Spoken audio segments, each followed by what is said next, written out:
Le cordonnier, on lui dit, mais alors, mais, il n'y a pas de mais, il n'y a pas de mais. Bon, Hachem, c'est merveilleux, ma vie. Et quoi, des chaussures à 3 coins, ça ne vaut rien du tout. Mais elles sont merveilleuses, mes chaussures, elles sont extraordinaires. Mais tu es fou.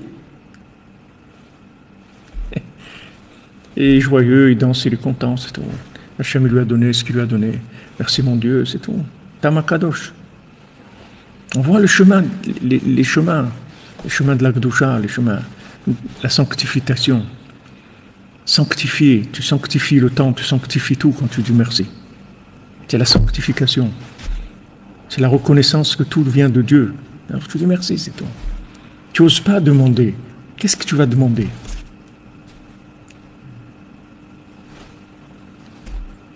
Et si tu te trompes, tu demandes quelque chose, c'est pas ça qu'il te faut.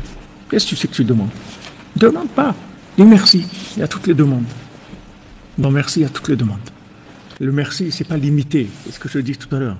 Le merci, c'est pas pour clôturer un dossier d'une affaire qu'il y a eu. Le merci, c'est une ouverture sur l'infini. C'est pas pour remercier sur. Maintenant, il y a eu quelque chose qui s'est passé. Merci beaucoup. C'était très bien. Ça, on a terminé. Non, l'attitude du merci, c'est ce que je vous ai dit tout à l'heure. C'est être à la merci de Dieu. Ce que tu montres que tu es à la merci de Dieu. C'est ça, merci. C'est-à-dire que tu t'habitues à vivre avec la miséricorde de Dieu et tu dis merci.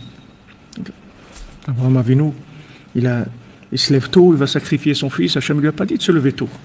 Il lui a pas dit il lui a dit demain, voilà, tu vas faire ça. Mais il lui a pas dit d'aller tôt. Mais Abraham Avinu était tellement joyeux, tellement reconnaissant de faire la volonté d'Hachem, dès qu'il a pu, dès que c'était l'aube, il a été pour faire ce que Hachem lui a demandé. Même que émotionnellement, ça doit être terrible. Ça doit être terrible de faire une chose pareille. Mais il n'a pas tenu compte de son émotionnel. Il a fait ce qu'il avait à faire.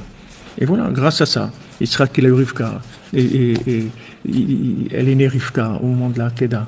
Et il a pu avoir Yaakov, il a pu avoir Esav, il a pu avoir les tribus. Tout ça, ça s'est fait grâce à ça. Et s'il n'avait pas fait la Kedah, il ne serait jamais marié. Ça serait terminé là. Alors maintenant, dans le visuel émotionnel, ça a l'air choquant.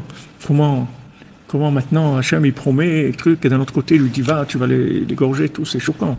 Mais attends, la descendance. Mais justement, par ça à l'envers, c'est comme ça qu'il va avoir sa descendance. Donc, il faut savoir que ce monde il marche à l'envers. Il n'est pas à l'endroit. C'est un monde qui est à l'envers. Pour arriver à la vérité, à la sanctification, à tout, il faut fonctionner à l'envers de la logique du monde. Et le deuxième temple, vous voyez, il a été détruit à cause de Esav, parce que le deuxième temple, c'est Esav. Et vous voyez qu'on n'arrive pas à terminer, parce qu'il y a les mains toujours. Il y a les mains, il y a les disputes, les controverses, tout ça. Pourquoi les gens ils disputent? Parce qu'ils sont en compétition. Pourquoi ils sont en compétition? Parce qu'ils pensent que comme on dit, c'est la jungle. Si tu fais pas ce que tu as à faire, il n'y a personne qui va le faire. Et voilà, il faut que tu sois toujours le premier, il faut que tu gagnes, il faut que tu ailles, Toutes ces théories-là, c'est des trucs qui sont de la picorsoute, mais on finit pas. Voilà, on n'arrive pas à finir. 2000 ans, on n'arrive pas à finir l'exil de Esav, la clipa d'Esav, on n'arrive pas à terminer. Parce qu'il y a toujours ce sentiment de faire des choses. Mais vous voyez, à chaque fois qu'il y a Shabbat, il y a des choses extraordinaires. Il se passe des choses, tous les tikkunim se passent dans le Shabbat. Tous les tikkunim. Tout se passe dans le Shabbat. Tout. Makor Abracha. C'est le contraire de la logique. Normalement, tu crois, mais Makor Abracha, il faut un super des mains très très fortes. Makor Abracha, rien. Il n'y a rien. Tu vois rien.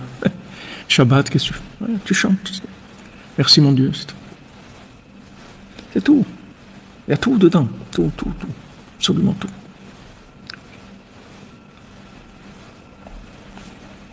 Même chose, Yoshua Benoun, il est avec Moshe Rabbeinu, c'est tout, il ne s'occupe de rien. Il ne s'occupe de rien dans sa vie. Yoshua Benoun ne s'occupe de rien. Il est dans Shabbat, il est dans Moshe Rabbeinu, c'est tout. Il est dans le Shabbat du monde. Il a une prise en charge 100%.